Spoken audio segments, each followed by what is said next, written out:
তাকে উপরে ছুরি আঘাত করে যেভাবে হামলা করেছে, সেই সন্ত্রাসীদের যাতে দ্রুত গ্রেপ্তার করে প্রশাসন যাতে শাস্তি নিশ্চিত দাবি করে, সেটার প্রতিবাদে আমরা আজকে বিক্ষোভ মিছিল করছি। এখান থেকে সন্ত্রাসীদের ছুরির আঘাতে এবং নির্মমভাবে ইন্তেকাল করেছেন।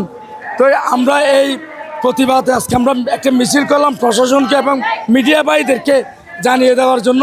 একজন এলাকার ভদ্র ছেলে, ভালো ছেলে, একজন খুব ভালো ছেলে, নতুন ব্যবসায়ী, ইয়ং ছেলে, ওকে পরিকল্পিতভাবে মারা হয়েছে। ওদের বিচার প্রশাসনের কাছে আমরা তুলে ধরেছি, সেই জন্য আজকে মানববন্ধনটা। জয়নাল কোম্পানির ছেলে হলে এক ছেলে বলে এক নামে পরিচয় কক্সবাজারের মধ্যে। ও একজন ভালো ছেলে, একজন ব্যবসায়ী, ওকে সন্ত্রাসীরা নির্মমভাবে ছুরির আঘাতে হত্যা করেছে। এই বিচার দাবিতে আমরা আজকে তারা উশৃঙ্খল এবং কিশোর গ্যাং বিভিন্ন মার্ডার মামলার আসামি রাদি যে আছে, তিনি চারজন মার্ডার মামলার আসামি এবং শত মামলা রয়েছে তার বিরুদ্ধে।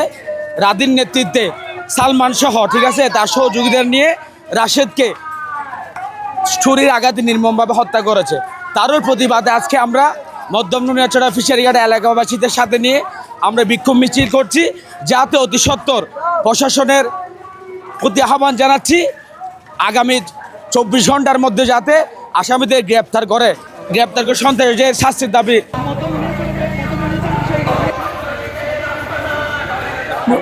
মানুষ নামাজ পড়ে এবং অজু, আমাদের ওখানে অজু আছে, আমাদেরকে শরীরে অজু আছে।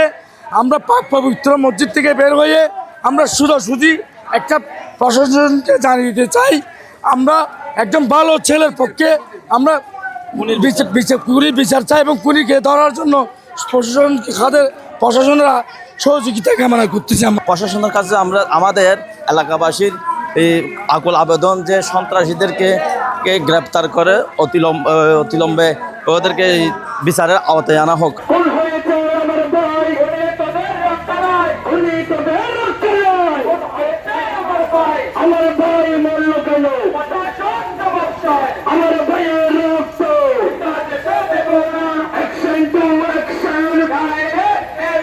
ছাত্র সমাজের